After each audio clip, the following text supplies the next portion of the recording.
Earlier this evening, I was at the poetry night hosted by Eamon Malley at the Wellington Park Hotel in South Belfast. Um, that was my fifth attendance at the event. It was really challenging. It was fascinating too. I contributed. John Hewitt was my principal poet of choice. He is the planter poet. He is the father figure to the Heaney and Longley generation, and he is the principal poet for myself. Poetry and being a poet, it's not something you claim, it's something something you earn or something you're appointed. It's something I'm very, very self-conscious about. Poetry. I played rugby growing up. Prowess was measured on the sports field, not in a classroom or by grades or results. It's through adversity that I came to writing, and again I was self-conscious about that. It's something I've grown in confidence with. It's poetry, I've always read it with the writing as a source of inspiration, and I'm conscious of time here, so I'm going to move on very quick. With Eamon and Colm, who really have been great inspirations and great sources of encouragement for me. I've picked up confidence, so I'm doing this, and I'm even muted and hushed in the way I'm speaking. This is the first video in a series. I hope, I don't know if daily uploads, but regular uploads. I'm going to do it because I know with my art you only get better by doing it. Perseverance, that's how you get better. Graft, perseverance, dedication, application. So I'm going to read two poems tonight. I've been quite obsessed with committing poetry to memory. It's difficult, time consuming. It's not something I necessarily have the time to give to. And I also find reading actually poetry difficult. It's just hard looking down and looking up and being aware that you need to look up because there's a barrier here with the book. So straight to it.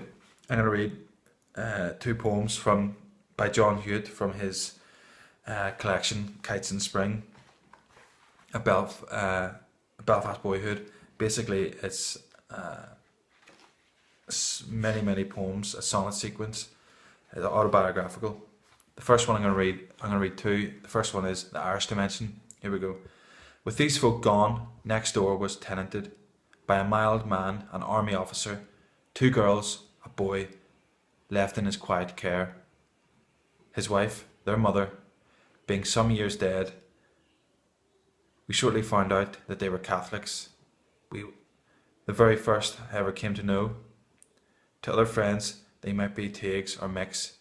The lad I quickly found, no sort of foe, just my own age. His Christian brother's school, to me, seemed cruel. As an altar boy, he served with dread. His magazines were full of faces, places, named, unknown to me. Ben Burb, Wolftone, Cuchulainn, Fontenoy. I still am grateful. Willie Morrissey.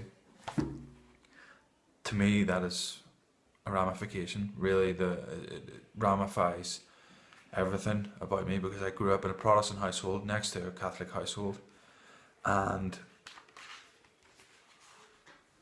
the preconceptions, the prejudices consume you. Anyway, second poem and last is My Father's Voice. Here we go. Though Glasgow born, a youngster in Belfast, my father's voice along the telephone had its Scots tinctured timbre of its own.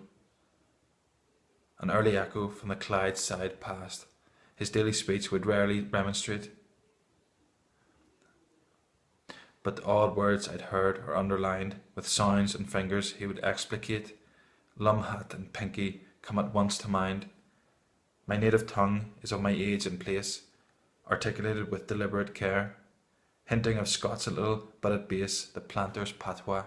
This now I detect, returning from years of absence to my ear. has locally grown coarser in effect. There we go.